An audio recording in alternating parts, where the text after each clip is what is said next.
Hello my dear friends, हमारे YouTube channel गुरु classes में आप सभी का स्वागत है। सबसे पहले आप लोग वीडियो को लाइक, शेयर और जिन लोगों ने भी अभी तक चैनल को सब्सक्राइब नहीं किया है वो सर्वप्रथम चैनल को सब्सक्राइब कर दें। आज का सेशन बहुत इम्पॉर्टेंट होने वाला है। जैसे हिंदी वर्णमाला में अभी तक कितने वर्ण थे? हिंदी वर्णमाला में अभी तक कुल 52 वर्ण थे, जिसको 2025 में, कब?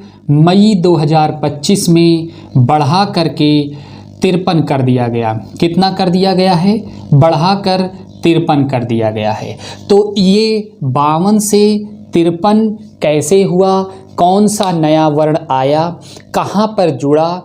कौन से नाम के साथ जुड़ा? इन सभी को अभी इसी क्लास में देखेंगे। पूरी वर्णमाला को एक बार हम लोग फिर से देख लेते हैं। तो आइए हम लोग अपने सेशन को स्टार्ट करते हैं, जो 52 से 53 की तरफ बढ़ेगा।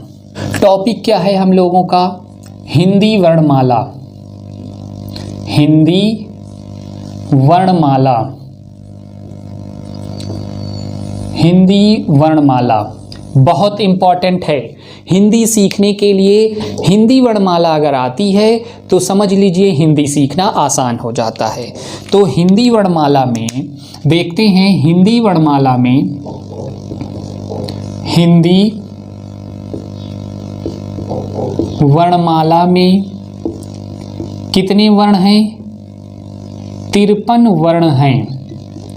वर्ण या फिर इसी को अक्षर कहते हैं। 53 अक्षर हैं। अब कौन कौन से हम लोग शुरू से लेकर अंतिम तक देखते हैं। सबसे पहले आ, बड़ा आ, ई, बड़ी ई, ऊ, बड़ा ऊ, री, ए, ओ, औ। इन्हें क्या कहते हैं? ये हैं 11 स्वर। अगर क्वेश्चन पूछा जाएगा हिंदी वर्णमाला में कितने स्वर हैं, तो हिंदी वर्णमाला में 11 स्वर हैं। उसके बाद आता है अंग, इसको कहते हैं अनुस्वार। अनुस्वार। उसके बाद आता है आहा, जिसे हम लोग कहते हैं विसर्ग। इन दोनों को मिलाकर क्या कहा जाएगा? तो 2 वर्ण हैं अयोग्यवाह। अयोग्यवाह वर्ण। हिंदी वर्णमाला में स्वरों की संख्या कितनी है? तो हिंदी वर्णमाला में स्वरों की संख्या 11 है। अयोग्यवाह वर्ण कौन से हैं? तो अनुस्वार और विसर्ग, जिसे हम लोग अक्सर बोल देते हैं अंग और आहा। अंग को अनुस्वार कहते हैं, आहा को विसर्ग कहते हैं। इन दोनों को संयुक्त रूप से अयोग्यवाह वर्ण कहते हैं, जिनकी संख्या 2 है। अब हम लोग आगे आते हैं। क, ख, ग, घ, इंग्या, च, छ, ज, झ, इयां, टा, ठ, ड, ढ, अड़ा। यहाँ ध्यान देने योग्य बातें ये है कि ये देख रहे हैं डा और ढा, इसके नीचे बिंदी भी लगती है, यहाँ पर बिंदी भी लगती है, लेकिन उसका प्रयोग टा वर्ग के साथ नहीं करेंगे, क्योंकि बिंदी वाले वर्ण उच्छिष्ट वर्ण होते हैं, जो कि यहाँ नहीं होता है। टा, ठा, डा, ढा, अड़ा। उसके बाद आता है ता, था, दा, धा, ना, पा, फा, बा, भा, मा। अब देखिए ये मा तक आ गया। इन सबको मतलब कौन कौन से वर्ग को? का वर्ग, का वर्ग, चा वर्ग, टा वर्ग, ता वर्ग और पा वर्ग को क्या कहते हैं? कितने वर्ण हो गए? इन्हें देखो, एक वर्ग में 5 हैं और ऐसे 5 हैं। इसका मतलब हो गया कि 25 वर्ण हैं, और ये 25 वर्ण को कहते हैं वर्गीय व्यंजन। वर्गीय या फिर इसी को अस्पर्श व्यंजन कहते हैं। अस्पर्श व्यंजन। स्पर्श व्यंजन। अब इसके बाद पा फा बा भा मा के बाद आता है या रा ला। अब देखो या रा ला नया वर्ण आया कौन सा, यहीं पर ध्यान से देख लीजिए। नया वर्ण है, इसको कहते हैं नया वर्ण। ये है नया वर्ण जो 52 के बाद एक जुड़कर 53 हुआ। कौन सा वर्ण है, ये वर्ण है।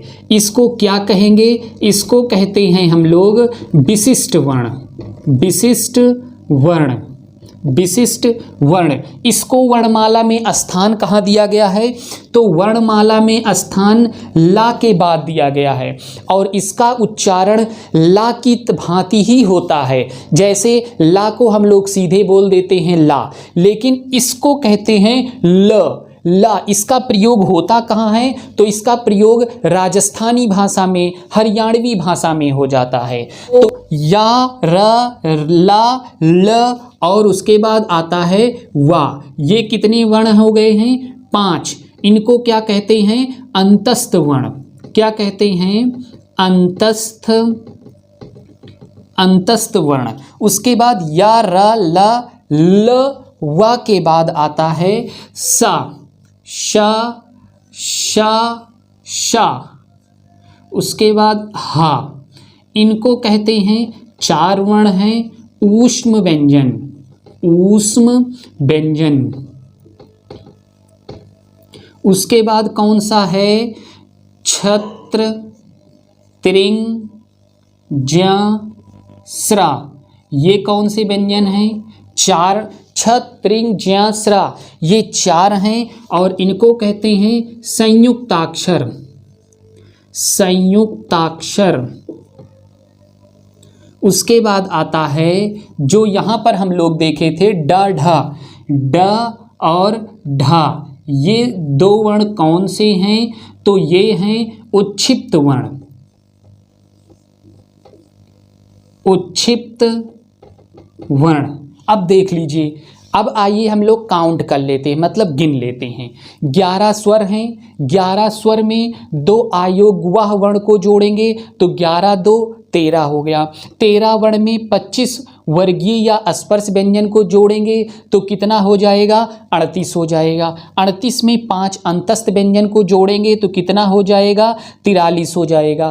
43 में 4 ऊष्म व्यंजन को जोड़ेंगे तो 43 में 4 जोड़ेंगे तो 47 हो जाएगा। इन 47 में 4 संयुक्त अक्षर व्यंजन जोड़ेंगे तो कितना हो जाएगा, 51 हो जाएगा। 51 में 2 उच्छिप्त वर्ण को जोड़ेंगे तो कितना हो जाएगा, 53 हो जाएगा। नया वर्ण कौन सा जुड़ा, ये जुड़ा, जिसका उच्चारण ला की भांति होता है। उच्चारण किसकी भांति होता है, तो उच्चारण ला की भांति होती है। इसका सीधा उच्चारण ला होगा और नए वर्ण जिसको विशिष्ट वर्ण कहते हैं इसको कहेंगे ल। इसका प्रयोग हरियाणवी या राजस्थानी भाषा में होता है लिखने के लिए। अब देखिए, इतने से काम चलेगा नहीं, आगे हम लोग देखते हैं। जैसे इसका नाम संयुक्ताक्षर क्यों है, बहुत इंपॉर्टेंट है। संयुक्ताक्षर,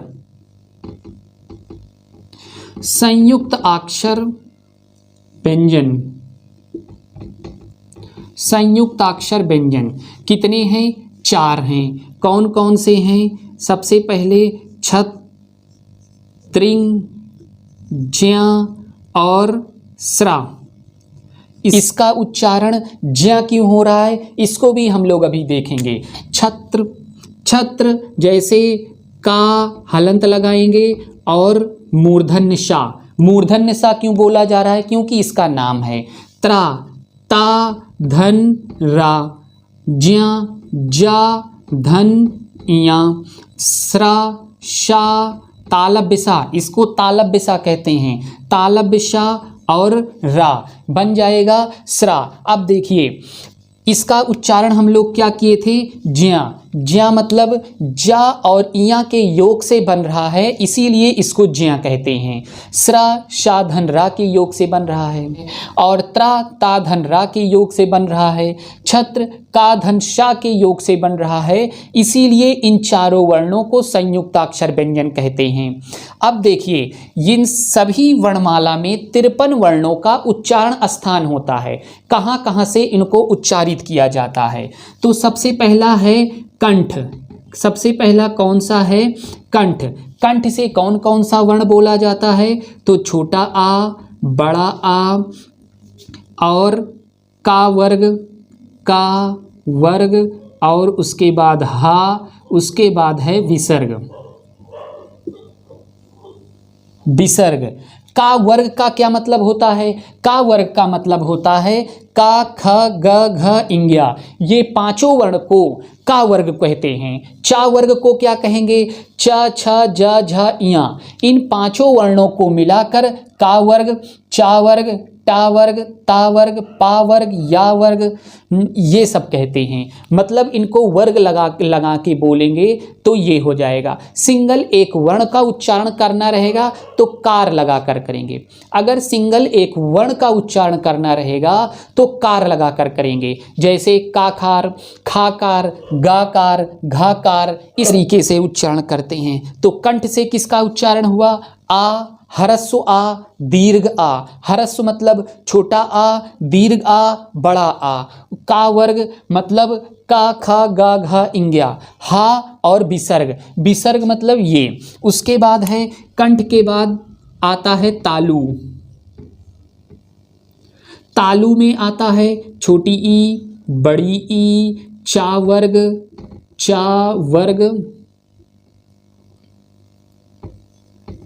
वर्ग, उसके बाद या और तालब्य सा।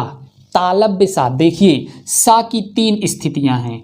एक ये वाला सा है, एक ये वाला सा है और एक ये वाला सा है। ऊपर वाले सा को कहते हैं तालब्य सा।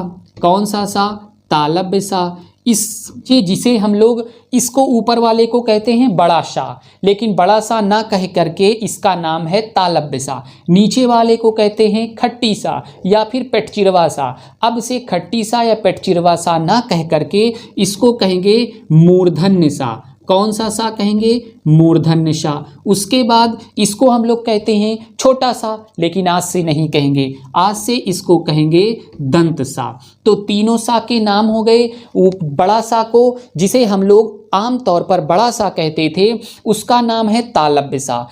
खट्टी सा या फिर पेटचिरवा सा को कहते हैं मूर्धन्य सा। उसके बाद है दंत सा जिसको हम लोग छोटा सा कहते हैं। आज से हम लोग तालब्य सा, मूर्धन्य सा और दंत सा कहेंगे। अब यहाँ आ गया कंठ तालु के बाद आता है मूर्धा। मूर्धा। मूर्धा से किसका उच्चारण होता है? री, टा वर्ग, उसके बाद रा, उसके बाद मूर्धन्य सा, उसके बाद उच्छिप्त वर्ण डा और ढा। मूर्धा के बाद आता है दंत। दंत में आता है ता वर्ग, ला और शा। दंत सा को दंत वर्ग में रखते हैं। उसके बाद आता है ओष्ठ। ओष्ठ में आता है छोटा ऊ या ह्रस्व ऊ। उसके बाद आता है दीर्घ ऊ, पा वर्ग। उसके बाद आता है वा। उसके बाद आता है नासिका। नासिका मतलब होता है नाक। नासिका। नासिका से किसका उच्चारण होता है? सभी वर्ग का अंतिम वर्ण, जैसे इंग्या,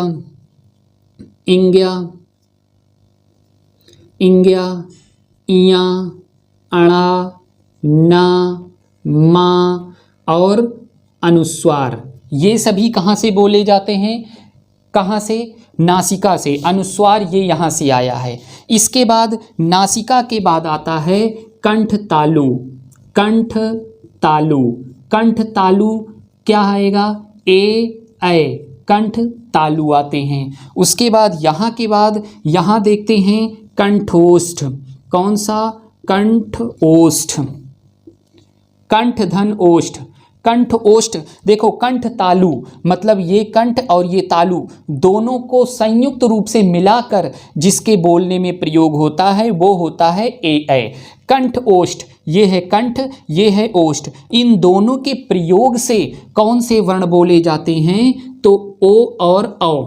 ओ और औ का उच्चारण कंठ ओष्ठ से, मतलब कंठ और ओष्ठ का संयुक्त रूप करने पर कंठोष्ठ ओ औ बोला जाता है। उसके बाद आता है दंतोष्ठ।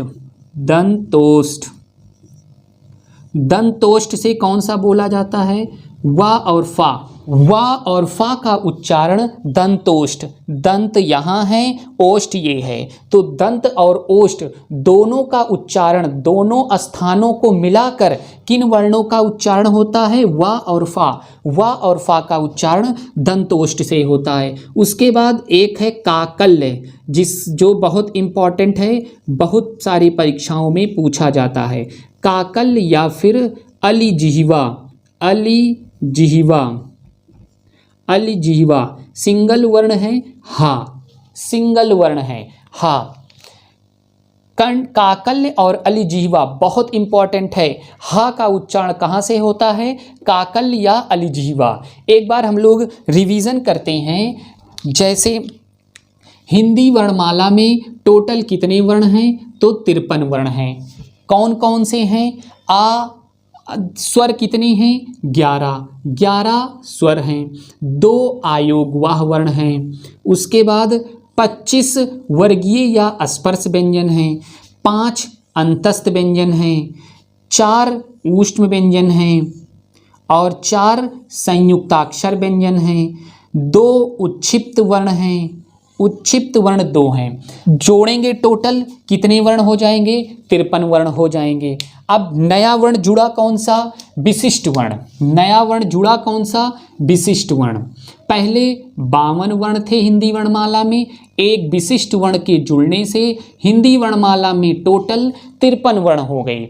जुड़ा कौन सा वर्ण? विशिष्ट वर्ण, जो इस प्रकार से लिखा जाता है, ऐसे बनाकर, ऐसे करके, ऐसे। इसका वर्णमाला में स्थान कहाँ है? तो वर्णमाला में ला के बाद इसका स्थान आता है। किसके बाद? ला वर्ण के बाद इसका स्थान आता है। ला के बाद क्यों आता है? क्योंकि उसका उच्चारण ला की भांति होता है। ला को हम लोग बोलते समय अपनी जीभ को सीधी करते हैं, लेकिन जब इस विशिष्ट वर्ण ला को बोलते हैं तो अपनी जीभ को ऊपर की साइड थोड़ा सा कर्व या घुमाते हैं, फिर इसका उच्चारण करते हैं, जैसे ला। इसको ला, इसको ला। अब इस नए वर्ण के जुड़ने से हिंदी वर्णमाला में 53 वर्ण हो गए। और अगर पूछा जाएगा अंतस्थ वर्णों की संख्या, पहले 4 थी क्योंकि पहले विशिष्ट वर्ण नहीं था, लेकिन विशिष्ट वर्ण के आ जाने से अंतस्थ वर्णों की संख्या 5 हो गई है। 2-3 पॉइंट याद करना है। जैसे हिंदी वर्णमाला में कितने वर्ण हैं? 53। स्वरों की संख्या 11 है, कोई परिवर्तन नहीं हुआ। आयोगवाह की संख्या 2 है, कोई परिवर्तन नहीं हुआ। वर्गीय या स्पर्श व्यंजनों की संख्या 25 है, कोई परिवर्तन नहीं हुआ। अंतस्थ व्यंजनों की संख्या में परिवर्तन हुआ है। पहले इसकी संख्या 4 थी, अब बढ़कर 5 हो गई है। ऊष्म व्यंजन कोई परिवर्तन नहीं, 4 के 4 हैं। संयुक्ताक्षर व्यंजन 4 के 4 हैं, कोई परिवर्तन नहीं हुआ। उच्छिप्त व्यंजन 2 के 2 हैं, कोई परिवर्तन नहीं हुआ है। परिवर्तन कहाँ? सिर्फ अंतस्थ व्यंजन में। उसके बाद देखिए सबसे इम्पॉर्टेंट ये है, संयुक्ताक्षर व्यंजन कितने हैं? तो संयुक्ताक्षर व्यंजनों की संख्या 4 है। कौन सी? छत्र और कौन? त्रा, ज्या और स्रा। इनका संयुक्त कौन कौन से वर्णों के योग से बने हैं, ये बहुत इंपॉर्टेंट। छत्र का धन खट्टी सा के योग से बना है। त्रा ता धन रा के योग से बना है। ज्या जा धन या के योग से बना है। स्रा शा धन रा के योग से बना है। और बहुत इंपॉर्टेंट है, बहुत सारे एग्जाम में पूछे गए हैं। उसके बाद आते हैं कंठ से किनका किनका उच्चारण होता है? आ, ह्रस्व या दीर्घ आ, का वर्ग, हा और विसर्ग, ये सभी कंठ से उच्चारित होते हैं। उसके बाद आया है तालु। इसका उच्चारण छोटी ई, बड़ी ई, चा वर्ग, या और तालब्यसा से, तालब्यसा का उच्चारण तालु से होता है। उसके बाद आया है मूर्धा। री, टा वर्ग, रा, मूर्धन्य शा, ड और ढा, इनका उच्चारण कहाँ से हुआ है? तो मूर्धा से हुआ है। उसके बाद आया है दंत से। किसका उच्चारण होता है? तो ता वर्ग ला और दंत सा का उच्चारण दंत से होता है। उसके बाद आते हैं ओष्ठ पे। ओष्ठ में छोटा ऊ, बड़ा ऊ, पा वर्ग और वा, इनका उच्चारण ओष्ठ से होता है। उसके बाद आता है नासिका। नासिका से इंग्या, या, अड़ा, ना, मा और अनुस्वार, इन सभी का उच्चारण नासिका से होता है। उसके बाद आते हैं कंठ तालु। कंठ और तालु को मिलाकर जिसका उच्चारण किया जाता है वे वर्ण हैं ए और ऐ। इन दोनों वर्णों का उच्चारण कंठ तालु से होता है। उसके बाद आता है कंठोष्ठ। कंठोष्ठ में ओ और आओ दोनों का उच्चारण कंठोष्ठ से होता है। कंठ तालु, कंठोष्ठ, दंतोष्ठ और काकल्य या अलिजिह्वा बहुत इंपॉर्टेंट हैं। दंतोष्ठ, दंतोष्ठ वा और फा दंतोष्ठ से उच्चारण होता है। काकल्य या फिर अलिजिह्वा, इन दोनों को मिलाकर काकल्य कह सकते हैं या फिर अलिजिह्वा, किसका उच्चारण होता है, हा का उच्चारण होता है। इसके बाद आते हैं तालव्यसा। इनको तालव्यसा क्यों कहते हैं, क्योंकि इसका उच्चारण तालु से होता है।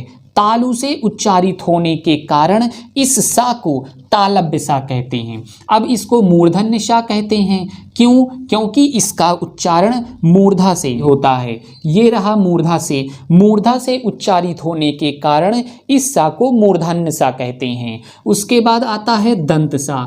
दंत सा, इसको दंत सा क्यों कहते हैं, क्योंकि इसका उच्चारण कहाँ गया, इसका उच्चारण ये है दंत सा, दंत से उच्चारित होने के कारण इस सा को दंत सा कहते हैं। ये वर्णमाला के कुछ टॉपिक्स हो गए हैं। अभी वर्णमाला में बहुत सारे टॉपिक्स बचे हैं, जैसे अल्प प्राण, अल्प प्राण, महाप्राण, महाप्राण, उसके बाद है सघोष, सघोष, अघोष, उसके बाद है शब्दकोश, शब्दकोश। अभी ऐसे ही बहुत सारे टॉपिक्स वर्णमाला में बचे हैं, लेकिन मेजर परिवर्तन यहाँ पर आया था, इसलिए इसे बचाना सबसे ज़रूरी है। और भी अघोष, सघोष, अल्पप्राण, महाप्राण इन्हें देखना हो तो चैनल पर विजिट करिए, सारी चीज़ें करवा दी गई है। आज के लिए इतना ही। आगे किसी और इम्पॉर्टेंट टॉपिक के साथ हम लोग अपनी किसी नेक्स्ट वीडियो में मिलते हैं। जय हिंद, जय भारत।